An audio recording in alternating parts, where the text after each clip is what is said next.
গোস্ত হইব না হলে একেবারে 5 মণ। এই অত্ত এলাকার ভিতরে মোবারকে গরু কিনলে সব সময় জিতি। বাবা এটা খায়া মজা পামু, এটা না কালকে কাটমু আব্বু। এ রুটি দিয়ে খামু, কি মজাটা হইব আব্বা। ও খাইস একেবারে জোলাটা হান দিয়া খাইস, একেবারে খাওয়ানোর লিগা পাগল হয়ে গেছে কি। এটা খাওয়ানোর লিগে আনছেন না? আপনি কি চাই থাকবেন নি? আপনিও তো খাইবেন এটা। ভাই তাহলে আমি গেলাম। হ্যাঁ তুই জান তানের ধরে রাখছে কে এনো, যত সব নাটক। ও ভাই অনেক আদরের আছিল তো, এদিকে সাইডে যতটা মায়া লাগে, ওই টাকাটা যে বাকি ওই টাকাটা দেন।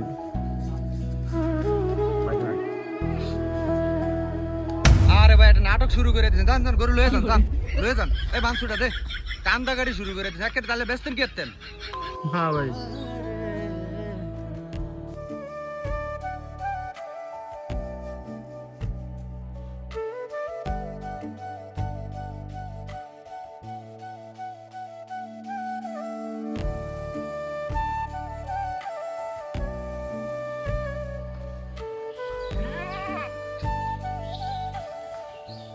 যত সব একটা নাটক শুরু করে দিয়েছে, গরু একটা বেচ্চা। তো এতটিয়া বেচছেন কি এতেন? পাগল কোন না। ওই যা যা গিয়া বসি মুসি লয়ে আয়, আর দুগা ঘাস পাইলে ঘাস লয়ে আইস। আব্বা বেটার মায়া দেখে আমারও মায়া লাগছে, আসলে এ কত কষ্ট করে ফেলছে। তো মায়া লাগলে যা, এই গোস্ত খাবি না যা, বাঘ জানোয়ার। এ মায়া লাগাইতেছে না, আমি কি টিএস দিয়া লই নাই? ওয়ালাইকুম আসসালাম। কি লিগাইছিলেন আপনারা? আসছিলাম ভাই আপনাদের এই যে বাসার সামনে যে এতিমখানাটা আছে, আমি আর ইমাম সাহেব আসছিলাম, আপনাদের গরুর যদি চামড়া যদি এতিমখানা দান করতেন, আর অনেকগুলো এতিম পোলাপাইন আছে তো, তাদেরকে যদি কোনো গোস্ত বা দিতে পারতেন কোরবানির সময়। ভাই আপনারা কি এতিমখানা তো নাইছেন? ভাই আমরা তো গরু কুরবানি দিব না, আমরা কুরবানি দিব ওই যে ছাগল।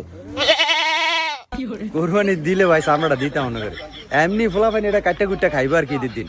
আস্তাগফিরুল্লাহ মিন যালিক। এটা আপনি কুরবানি দিবেন না, ছাগল দিয়ে কুরবানি দিবেন?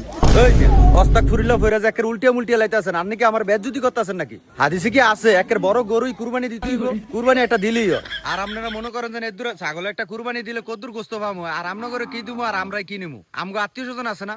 আর এটা কি হাদিসে আছে একের দান করে দিতে হইব ব্যাগ? না ভাই, দান করা লাগবো না, আমরা এমনি আসছিলাম এতিমখানা থেকে আবদার নিয়া, পারলে দিবেন না পারলে তোর জন্য নাই। কিন্তু হাদিসে আছে গোস্ত 3 ভাগ করা, 1 ভাগ নিজে খাওয়ান, 2 ভাগ দান করা। আমার এদিকে কথা আছে ভাই, আপনি চাইলে পুরোটা খাইতে পারেন, এখন যেহেতু আপনি ছোট একটা খাসি দিবেন, তাহলে আপনি লাগবে সব। তো এইটাই তো আমরা করে বুঝাইতে চাইতে আছি, আপনারা তো একটা তামসালে এনো এই গরুর চামড়া আর ছাগলের চামড়া একটু কাজ আছে। ও না ভাই, তাহলে ঠিক আছে, এরকম আমরা দেখি নাই জীবনে। আপনি এই কুদ্দুস চামড়া দিয়ে কি কাজ করবেন? আমরা আসলে অনেকগুলি চামড়া একসাথে করে বিক্রি করবো, তো ভালো একটা অ্যামাউন্ট হবে, এতিম বাচ্চাদের উপকার হবে, আমরা লাগবো না। ভাই